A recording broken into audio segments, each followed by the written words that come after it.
Okay. Salamat pagi. Thank you. Good morning, everybody. Thank you for being here today with us. She said, my name is Matt Backhouse. I'm the head of stray animal care working for PAWS International throughout Southeast Asia. I'm really honored to be invited to speak at this inaugural animal welfare conference in the beautiful city of Jakarta.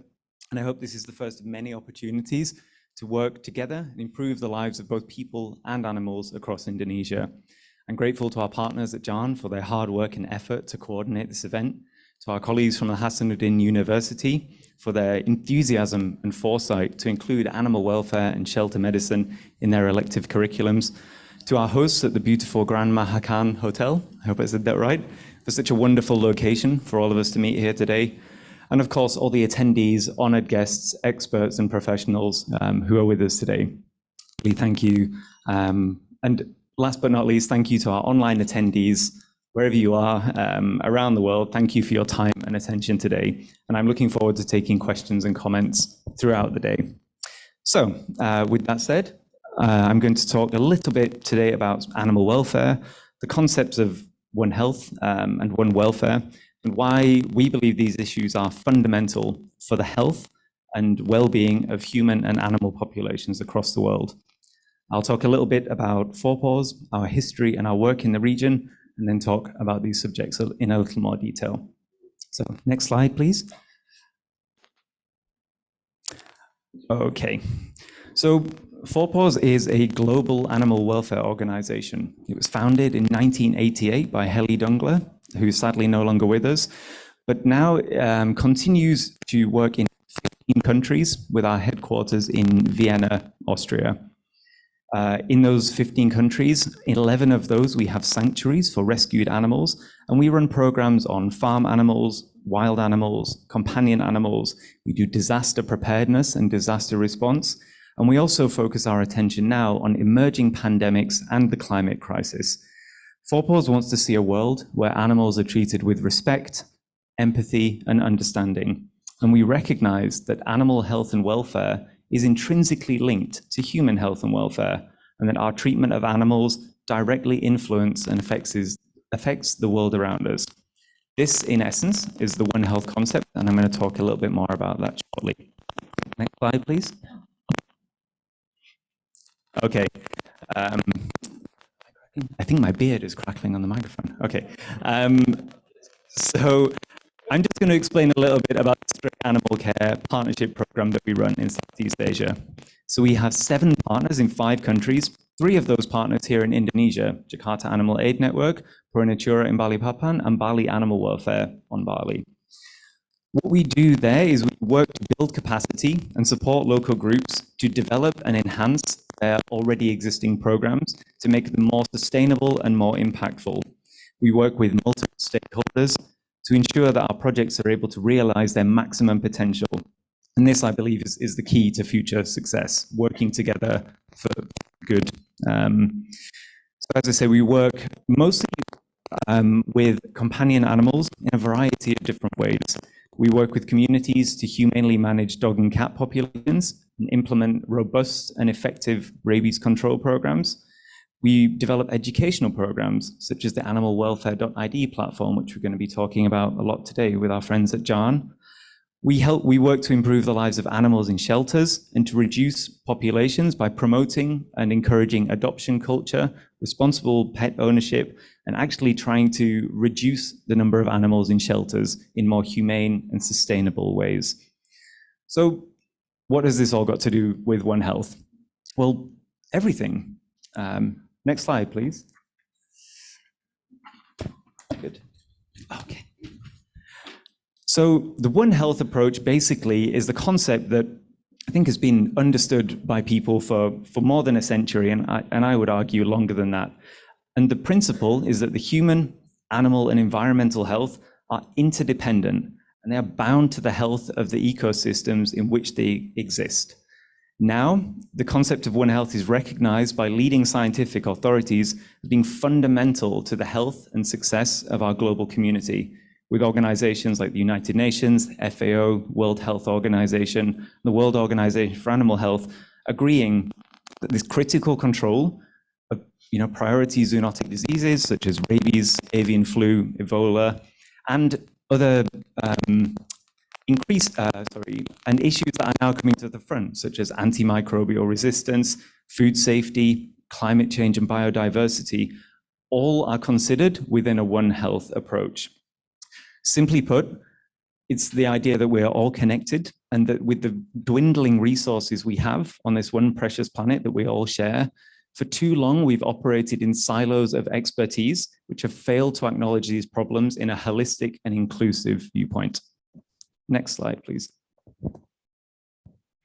Okay, so all of us have suffered through the last 2 years of the COVID-19 pandemic, and it's affected people across the globe. As the world continues to recover from this, it now indicates more than ever that we have to recognize the impact of how we treat animals and how we treat the planet, and understand the need to change moving forward to ensure safety of our global community. It's been shown that there is a high risk for emerging pathogens and zoonotic diseases, with approximately 60% of all emerging and re-emerging pathogens having their origins in domestic or wild animals. And 75% of these infectious diseases and zoonotic diseases also originate with animals. So zoonosis is the definition of those diseases which can pass between animals and humans. Not only that, but the widespread use of animals in industrial agriculture has very severe consequence for the climate and the downstream impacts of that industry, and also again poses a threat to human populations across the globe. It's been estimated that there are still 1.7 million unknown viruses in wild mammals and birds. And of these, approximately 700,000 still have the potential to cross over to humans. This is a serious and immediate concern and not to be taken lightly. Next slide, please. In Southeast Asia, like many countries around the world, wet markets, live animal and wet markets are a traditional and familiar sight. And they offer local people the opportunity to buy and sell different animal products and to make a living. This is a reality that has to be considered as part of the One Health model. So One Health will consider the socioeconomic factors related to income, food security, and dependence on farming and livestock for people to survive. More than 75% of the billion people who live on less than $2 a day around the world depend on subsistence farming and raising livestock to survive. However, the recent history of outbreaks such as coronaviruses, avian influenza, and other communicable diseases has illustrated that these wet markets are a severe and real kind of origin for zoonotic diseases and can pose severe threats to human health, livelihoods, and well-being. So although we need to consider that people need to make a living and we need to support people who are living in desperate and difficult conditions, we also have to look at the longer view of what that downstream impact is going to be around the world. The dog and cat meat trade, as we're going to hear more about in our presentations from our friends at DMFI, from my PAWS colleague Karen, poses another serious threat to humans and animals. It not only undermines rabies control efforts around the world, but also can contribute to emerging zoonotic diseases and potential future pandemics. And I think these pictures here show the kind of terrible scene that really shouldn't be taking place in a world that would treat animals with respect, empathy, and understanding. Next slide, please. Okay, so today I'm only able to give a short overview of what to me is a very fascinating but complicated field of study. It's continuing to develop and generate excellent research and literature, which is hopefully able to guide and inform all of us on how we can all play our part in a One Health model for the future, not just animal welfare professionals, veterinary professionals, but everybody. At PAWS, we're working hard to ensure that the science and studies we undertake are shared and distributed and available for people to access.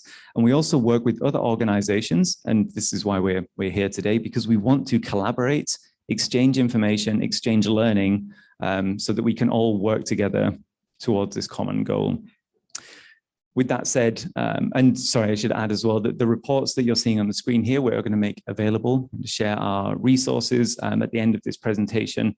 And there is a whole wealth of good information that we will collect together for you to read in your lunch break, maybe. So with that said, it's important to recognize the key role that veterinarians do play in ensuring the health and safety of the animals that they share the planet with, because they are the leaders in their communities who people look to for advice and guidance on how to interact with animals. It really fills me with hope to be at an event like this today in Indonesia, which is recognizing the need for education, cooperation, and knowledge exchange. It really does fill me with optimism for the future. So I'm just going to move on now to the next slide and talk a little bit about my final subject of One welfare. So in a similar way to how the relationship between animal and human health is considered under a One Health model, there is also a really strong link between animal welfare and human well-being. I imagine all of us here today are animal lovers. That's why we're in this room. And you know the feeling and the kind of the peace and calm that you get by spending time with the animal, whichever species that might be, that makes you happy, right? I go home and I see my dogs. I just feel happy. I feel good. I feel relaxed.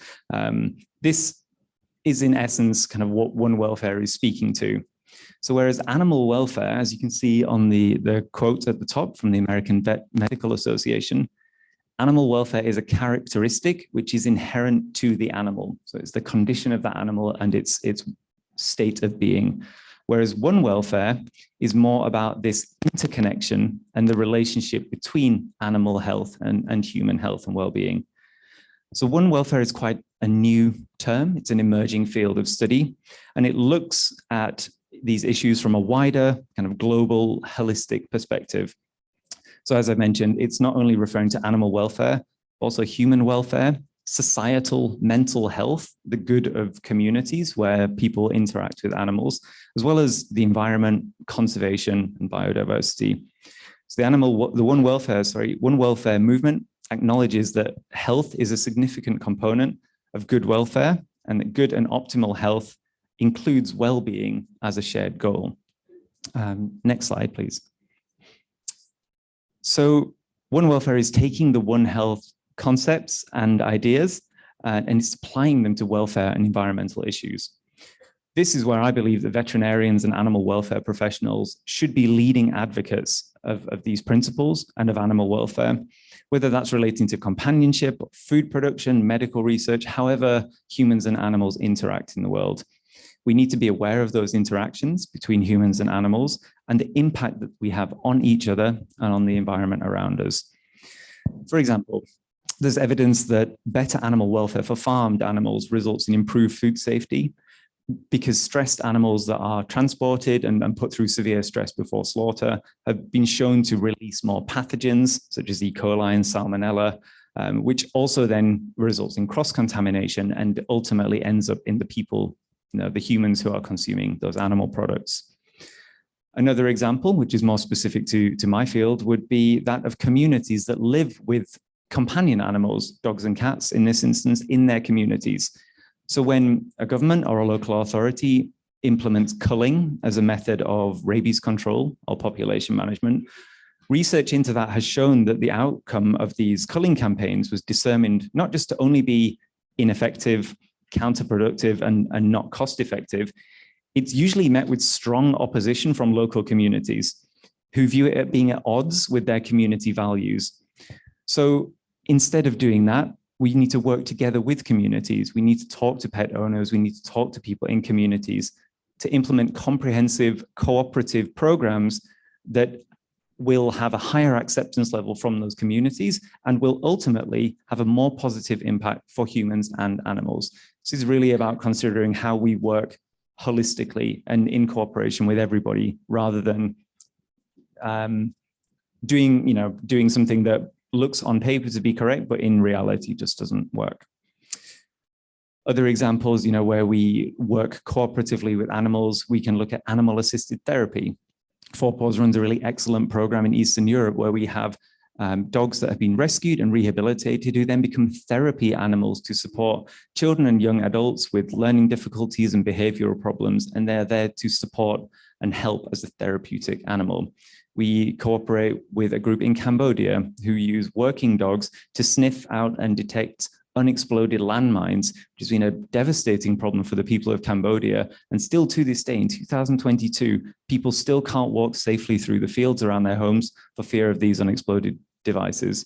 So again, this is how we can look to work cooperatively together with animals for the good of communities. So all that being said, my overall point is that outreach and community projects should take into account One Health and One Welfare. Through this lens, the increased empathy, compassion, and stewardship of people like early career veterinary professionals and other animal welfare experts can lead to improved animal and human health, and thus community health overall.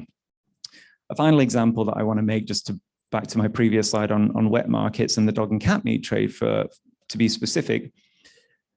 Throughout our investigations and throughout the time we've been working on these programs, we've seen so many young children who are exposed to the brutal and graphic slaughter of animals on a daily basis. If it's their family business or it's in their communities, they're going to the markets where animals are being killed.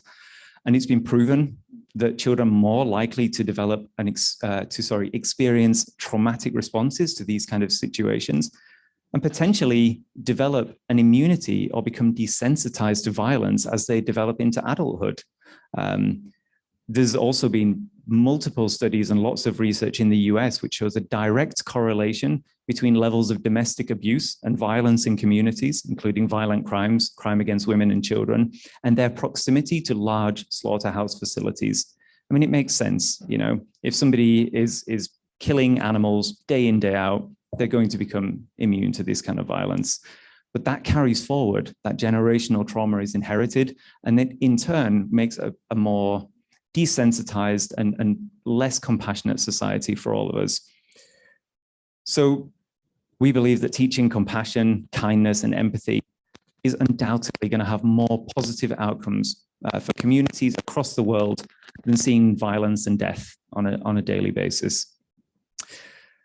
So again, lastly, I want to mention and congratulate the work the veterinarians and animal professionals do. And it saddens me to say that veterinary professionals in particular have one of the highest suicide rates of any profession. This is difficult work. People work because they love animals, and they often see the worst side of animals and how humans have treated them. One Welfare as well needs to consider the emotional and mental safety of animal care professionals and veterinarians in particular, and protect and support people who work in these difficult and emotionally challenging roles. As I said before, One Welfare needs to consider the whole scope of a situation to improve well-being of animal and human communities. So as the famous saying goes, every journey starts with a single step. I believe that events such as this mark the beginning of a journey towards a kinder, safer world for humans and animals. While the problems that we're facing are undoubtedly large and very complex, we can and must work together to be the change that we want to see in the world.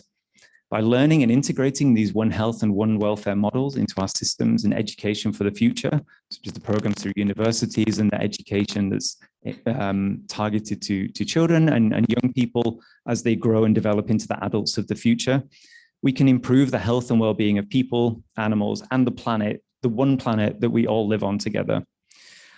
I would argue that that is of the utmost importance for the future of all of us. Thank you so much for your kind attention. I'm really looking forward to listening to all the rest of the day's presentations. We've got some amazing and fascinating subjects, and to speak to you all throughout the day. So thank you.